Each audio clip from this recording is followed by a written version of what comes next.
Good morning class seventh. Okay, now in the last exercise हमने सीखा था angles के बारे में एंड ट्राइंगल्स के बारे में। ठीक है, एंगल्स के बारे में एंड ट्राइंगल्स पॉलीगॉन जिसमें 3 साइड्स होती हैं। अब हम वो पॉलीगॉन पढ़ेंगे जिसमें 4 साइड्स होती हैं। ठीक है, ट्राइंगल में 3 साइड्स, तो क्वाड्रिलेटरल में 4 साइड्स। तो सबसे पहले सीखें पॉलीगॉन क्या था। पॉलीगॉन वो फिगर होता है जो स्ट्रेट लाइन से बनता है, जैसे कि ट्राइंगल 3 लाइनें बन गई, स्ट्रेट लाइन से बना, 3 स्ट्रेट लाइन थी, क्लोज फिगर बना। उसी तरीके से अगर हम 4 लाइनें ले लें तो 3 लाइनों को तो हम कहते हैं ट्राइंगल, 4 लाइनों से बना हुआ कोई भी पॉलीगॉन को हम कहते हैं क्वाड्रिलेटरल। 4 लाइनें हैं, स्ट्रेट लाइन्स हैं, एक क्लोज फिगर बना है, 4 लाइन है स्क्वायर, है ना, क्लोज फिगर बना है। यहाँ पे भी देखिए 4 लाइन है, क्लोज फिगर बना है, तो ये सारे आपके क्वाड्रिलेटरल्स हो गए। ओके, अब क्वाड्रिलेटरल्स के कुछ पार्ट्स होते हैं जिनको जानना ज़रूरी है, जिसके बेस पे आपकी फुल एक्सरसाइज कर सकते हैं आप। ठीक है, तो पहले हम देखेंगे क्वाड्रिलेटरल्स की साइड्स क्या होती हैं। किसी भी फिगर की साइड्स क्या होती हैं, किसी फिगर की साइड्स होती हैं ये एक साइड, 2 साइड, 3 साइड और ये 4 साइड। ट्राइंगल में 3 साइड होती हैं, क्वाड्रिलेटरल में 4 होती हैं, इसीलिए इसको क्वाड्रिलेटरल कहते हैं। तो ये 4 साइड होगी। तो साइड्स के नाम क्या क्या हैं यहाँ पे, A B C, C D और डी ए। एक साइड, दूसरी साइड, तीसरी साइड, चौथी side, A B C C D and D A. Okay, अब इसके अंदर एंगल्स होते हैं। एंगल्स भी इसमें 4 होते हैं। ठीक है, इसमें एंगल कौन कौन से होंगे, एक ये एंगल हो गया, angle A, angle B, angle C और एंगल डी। ठीक है, तो यहाँ पे हो गया angle A, angle B, angle C और एंगल डी। साइड्स और एंगल्स हमें समझ में आ गए कौन कौन से होते हैं। अब साइड्स में भी आपके पास क्वेश्चंस ऐसे आते हैं कि आपको बताना पड़ता है कि अपोजिट साइड्स कौन सी हैं, ठीक है, और अपोजिट एंगल्स कौन से हैं। अपोजिट का मतलब आमने सामने, और इसमें एक दूसरा वर्ड होता है एडजेसेंट। एडजेसेंट होता है पास पास। ठीक है, अपोजिट मतलब आमने सामने, एडजेसेंट मतलब पास पास। ठीक है, तो अपोजिट साइड्स मतलब आमने सामने वाली साइड्स कौन सी हैं। तो ये देखो, ए बी एक साइड है, उसके जस्ट सामने है सी डी। ठीक है, तो ये दोनों हो गई अपोजिट साइड्स, एक दूसरे के बिल्कुल अपोजिट। ठीक है, तो अपोजिट साइड हुई A B and C D, A B और सी डी। दूसरा पेयर हुआ अपोजिट साइड का, एक तो हो गया बी सी और सामने ए डी, ये वाली और ये वाली साइड। ठीक है, अपोजिट, ये वाली और ऊपर वाली साइड, ये अपोजिट साइड्स हो गई। तो यहाँ पे अपोजिट साइड्स का एक और पेयर बना है, एक तो बी सी और उसके सामने वाली A D, B C and A D. समझ में आ गया अपोजिट साइड्स कौन सी होती हैं। अब इसी तरीके से अपोजिट एंगल होते हैं, आमने सामने वाले एंगल। जैसे ए और सी आमने सामने वाले एंगल हैं, और बी और डी आमने सामने वाले एंगल हैं। तो एंगल ए और एंगल सी, या फिर angle B and angle D, ये हो गए आपके आमने सामने वाले एंगल। ठीक है, ये तो हो गई बात अपोजिट्स की। अब बात करते हैं एडजेसेंट की। एडजेसेंट साइड्स मतलब पास पास वाली साइड्स, पास पास वाली साइड्स। अब ए बी के साथ में कौन सी साइड्स लगी हुई हैं, ए बी के साथ में बी सी भी है।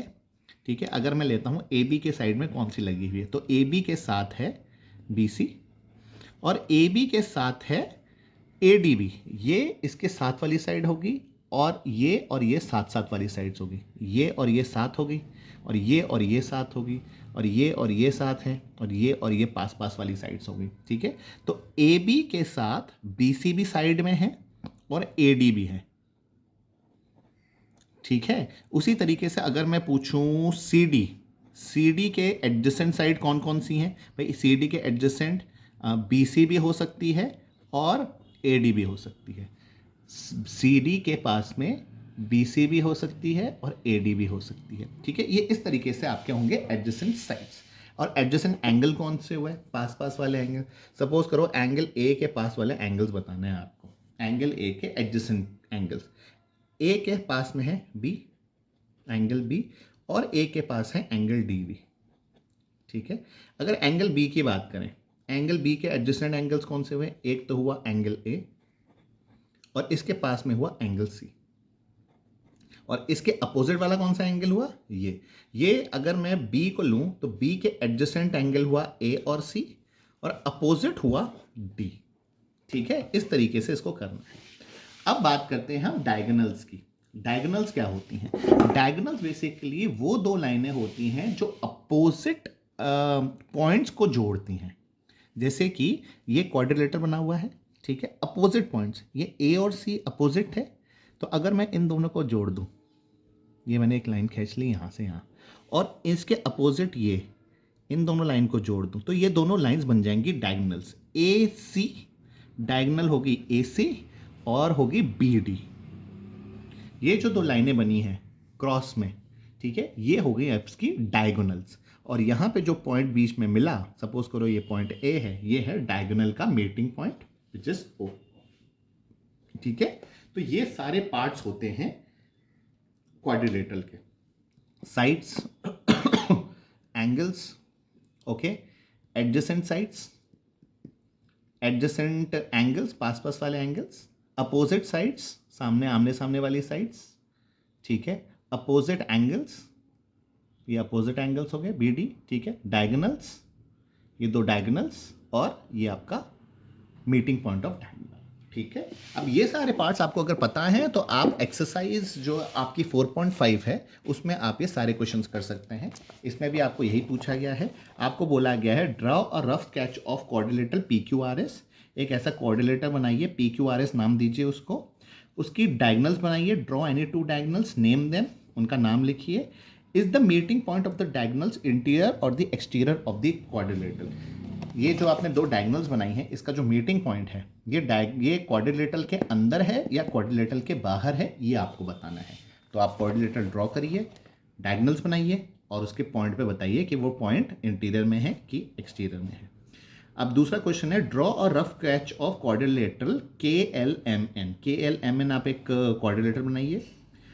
अब उसमें स्टेट करना है, आपको बताना है two pair of opposite sides, opposite sides आपको बतानी है जो हम सीख चुके हैं। Pair of opposite angles, opposite angles बताने हैं जो भी हमें पता है। Two pair of adjacent sides, adjacent sides मतलब पास पास वाली साइड्स बतानी है दो, कोई सी भी दो, और दो बताने हैं आपको पास पास वाले एंगल्स, एडजेसेंट एंगल्स। ठीक है, इस तरीके से आपको ये करना है। आप यहाँ पे करेंगे question number 1 and question number 2। Question number 3 आप नहीं करेंगे, इन्वेस्टिगेटिंग क्वेश्चन है वो आप नहीं करेंगे, आप करेंगे question 1 and question 2। Okay, now moving to the next shape. हमने क्वाड्रिलेटरल के बारे में जान लिया, अब हम पढ़ेंगे सर्कल के बारे में। ठीक है, सर्कल के बारे में पढ़ेंगे और सर्कल के जितने भी पार्ट्स होते हैं उन सबको हम सीखने की कोशिश करेंगे। ओके, सर्कल में आपको तीन चीज़ें आपको ऑलरेडी आती हैं। कौन सी? एक तो centre of the circle, circle का बीच, सर्कल ये रहा, सर्कल का सेंटर पॉइंट, ठीक है, इसको मैं मान लेता हूँ O। ठीक है, सर्कल का सेंटर हो, तो सेंटर हमें पता है क्या है, सेंटर होता है पॉइंट O। हमें ये भी पता है कि रेडियस क्या होती है। रेडियस वो लाइन होती है जो सेंटर से कहीं भी सर्किल के एज को टच करे, वो रेडियस। अगर O से यहाँ पे टच करे वो भी रेडियस, O से यहाँ टच करे वो भी रेडियस, ये भी रेडियस, ये स्ट्रेट लाइन ये भी रेडियस, ये भी रेडियस। चलिए एक लाइन बना देता हूँ मैं, ये बन गई मेरी लाइन OA। ठीक है, OA जो होगी वो हो जाएगी मेरी रेडियस। ठीक है, रेडियस होगी OA। अब डायमीटर क्या होती है? डायमीटर वो लाइन होती है जो कि दोनों सर्कल के एज को टच करती है, बट कंडीशन ये होती है कि वो सेंटर से निकले। ठीक है, कंडीशन ये होती है वो सेंटर से निकले। अगर दो पॉइंट हैं सर्कल के दोनों सरकमफ्रेंस पे, दोनों लाइनों पे, ये जो पूरा सर्कल है इसके यहाँ से पॉइंट ले लो और यहाँ पे पॉइंट ले लूँ, और अगर ये लाइन सेंटर से पास हो जाती है, अगर ये लाइन सेंटर से पास हो जाती है तो ये कहलाएगी डायामीटर, B और C। तो BC आपकी डायामीटर होगी।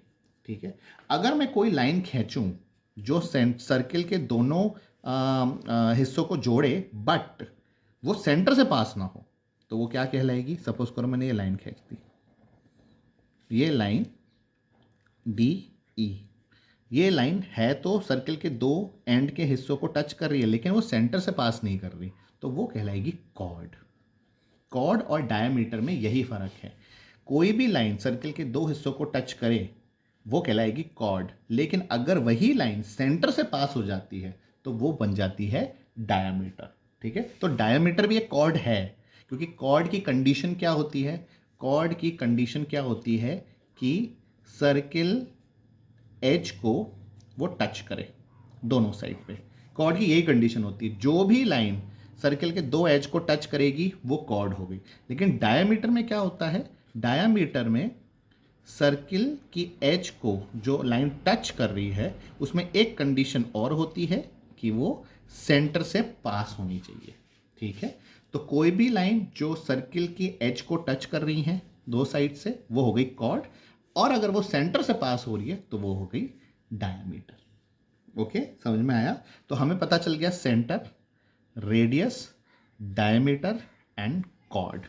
ठीक है, अब रेडियस और आपकी कॉर्ड से दो और नए टर्म्स निकलते हैं, which is sector and segment. अब सेक्टर क्या होता है और सेगमेंट क्या होता है? सेक्टर क्या होता है? सेक्टर होता है दो रेडियस के बीच का एरिया, दो रेडियस के बीच का एरिया। जैसे कि ओ ए एक रेडियस है एंड ओ सी भी एक रेडियस है ना? सेंटर से लेके एंड तक टच कर रही है और सेंटर से लेके एच तक टच कर रही है, दोनों रेडियस होगी। इन दोनों के जो बीच का ये पार्ट है, ये कहलाता है सेक्टर। ये कहलाता है सेक्टर। सेक्टर क्या हुआ? ओ ए ओ सी। तो ए ओ सी ये जो एरिया हुआ है ना, दो रेडियस और ये आर्क, इसको हम आर्क कहते हैं, ये कहलाता है आर्क। ठीक है, ए सी इज आर्क। तो ओ ए, ओ सी और ए सी आर्क, दो रेडियस और एक आर्क मिलके जो पूरा एक एरिया बनाते हैं उसको हम कहते हैं सेक्टर। ठीक है, और सेगमेंट क्या होता है? सेगमेंट होता है ये जो कॉर्ड है, ये कॉर्ड, ये जो एक कॉर्ड है और ये जो एक आर्क है, सर्कल का ये वाला हिस्सा आर्क, ये मिलके बनाते हैं ये जो एरिया कहलाएगा, ये होता है सेगमेंट। तो सेक्टर में कौन होती है? रेडियस होती है, रेडियस और आर्क। सेगमेंट में क्या होता है? कॉर्ड और आर्क। दोनों में आर्क तो कॉमन है, लेकिन सेक्टर में रेडियस से बनता है। ये रेडियस के बीच का हिस्सा जो होता है वो कहलाता है सेक्टर, और कॉर्ड जिस एरिया को अलग करती है वो कहलाता है सेगमेंट। ओके, इस चीज़ को आपको याद रखना पड़ेगा कि सेक्टर जो बनता है, सेक्टर बनता है रेडियस से और सेगमेंट बनता है कॉर्ड से। ठीक है, ये सर्किल है। ठीक है, ये एक रेडियस हो गई, ये दूसरी रेडियस हो गई, ये जो एरिया बना ये कहलाएगा सेक्टर। ठीक है, एक सर्किल और है, यहाँ पे ये कॉर्ड है। ठीक है, ये जो एरिया कहलाएगा ये कहलाएगा सेगमेंट। ठीक है, रेडियस से बनती है सेक्टर, कॉर्ड से बनता है सेगमेंट। ठीक है, ये याद रखना, इसमें बहुत कंफ्यूजन होता है कि कौन सा सेक्टर है, कौन सा सेगमेंट है। तो सेक्टर बना रेडियस से और सेगमेंट बना कॉर्ड से।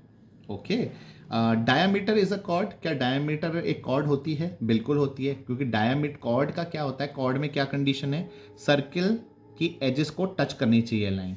तो डायामीटर दोनों सर्किल की एजेस को टच करती है, तो मतलब ये सही है। हर कॉर्ड डायामीटर होती है क्या? हर कॉर्ड डायामीटर होती है? नहीं, कॉर्ड डायामीटर तभी बनेगी जब कॉर्ड सेंटर से पास होगी, तो ये स्टेटमेंट हो जाता है गलत। नाउ इसी बेस पे जो आपने ये सारे पार्ट सीखे, ठीक है, इसी बेस पे आपकी एक्सरसाइज है 4.6 फॉर दिस सर्किल। इसमें देखिए आपको क्या करना है। फ्रॉम द फिगर, ये फिगर बना हुआ है एक, ठीक है, इसमें देखो ओ ए आपका रेडियस है, ओ बी आपका रेडियस है, ए सी इज डायामीटर और ई डी आपका कॉर्ड है। ठीक है, तो यहाँ पे आपको ढूंढना है सेंटर ऑफ द सर्किल, पता कर सकते हैं कौन सा सेंटर है। आपको पता करना है डायामीटर, डायामीटर पता कर सकते हैं। थ्री रेडियाई, थ्री रेडियाई का मतलब होता है रेडियस का प्लूरल फॉर्म होता है। एक रेडियस को हम बोलते हैं रेडियस, ज़्यादा रेडियस हो जाती हैं तो हम उसको बोलते हैं रेडियाई। अब इसके अंदर आपको तीन रेडियस ढूंढनी है। ठीक है, तीन रेडियस बतानी है कौन सी है। एक कॉर्ड है इसमें, उसका नाम बताना है आपको, कॉर्ड कौन सी है। दो पॉइंट जो सर्किल के इंटीरियर में है, मतलब अंदर, दो पॉइंट जो सर्किल के अंदर है, एक पॉइंट जो सर्किल के बाहर है। यहाँ पे देखो एक पॉइंट भी बना हुआ है, ध्यान से देखिएगा, तो ये पॉइंट जो सर्किल के बाहर है। सेक्टर बताना है कौन सा है और सेगमेंट बताना है कौन सा है। कलर्ड शेडेड एरिया दिए हुए हैं, आपको उसमें से पहचानना है कि सेक्टर कौन सा है और सेगमेंट कौन सा है। ओके, तो ये आप कर सकते हैं क्योंकि आपको सर्किल के सारे पार्ट्स पता हैं। अब यहाँ पे क्वेश्चन नंबर 2 है, इस every diameter of the circle is chord and every chord of the circle is diameter. ये भी मैंने आपको बताया, क्या हर डायमीटर कॉर्ड होती है या हर कॉर्ड डायमीटर होती है? एक स्टेटमेंट सही है, एक स्टेटमेंट गलत है, ये आप कर सकते हैं। ड्रॉ सर्किल एंड मार्क, एक सर्किल बनाइए और उसके अंदर मार्क करना है। क्या क्या मार्क करना है आपको? सेंटर आप मार्क कर सकते हैं, एक रेडियस, रेडियस बना के उसको मार्क कर सकते हैं, डायमीटर भी बना के मार्क कर सकते हैं, आपको पता है डायमीटर क्या होती है। एक सेक्टर, सेक्टर जो कि रेडियस से बनता है, सेक्टर बना के मार्क कर सकते हैं, सेगमेंट भी मार्क कर सकते हैं, एक कॉर्ड बनाइए और सेगमेंट मार्क कर दीजिए। A point in its interior, एक पॉइंट जो सर्किल के अंदर हो, एक पॉइंट जो सर्किल के बाहर हो, और एक आर्क। आर्क मैंने अभी आपको बताया था वीडियो में कि आर्क क्या होता है, ठीक है। अगर आपको नहीं पता तो ये वीडियो वापस से थोड़ा सा पीछे जाके देखना, मैंने बताया है कि उसमें आर्क क्या होता है, तो आप आर्क पता कर सकते हैं कि आर्क कौन सा है और उसका नाम लिख सकते हैं। ओके, यहाँ पे है state true and false. Two diameters of the circle will necessary intersect, मतलब कोई भी दो डायमीटर सर्किल में, अगर मैं दो डायमीटर बनाऊँ एक सर्किल में तो वो एक दूसरे को काटेंगी, है ना। दो डायमीटर बनाओ तो काटेंगे। अब ये ट्रू है कि फॉल्स है, तो ये आप खुद करोगे, ये आप खुद दिमाग लगाओ और बताओ कि अगर मैं कोई से भी दो डायमीटर बनाता हूँ सर्किल में तो क्या वो एक दूसरे को इंटरसेक्ट करेंगी, मतलब वो एक दूसरे को काटेंगी। Okay, the centre of the circle is always in the interior. The circle का जो सेंटर होता है, किसी भी सर्किल का सेंटर होता है वो हमेशा सर्किल के अंदर होता है। ये ट्रू है कि फॉल्स है, ये भी आप खुद बता सकते हैं, तो ये अभी आप खुद करेंगे। So that is the assignment for the day. What you have to do is exercise 4.5 जो कि क्वाड्रिलेटरल की है, and exercise 4.6 which is for the circle. तो आप ये दोनों एक्सरसाइज करके मुझे सबमिट कराइए, and in the next class will move to the next topic. Okay class, thank you.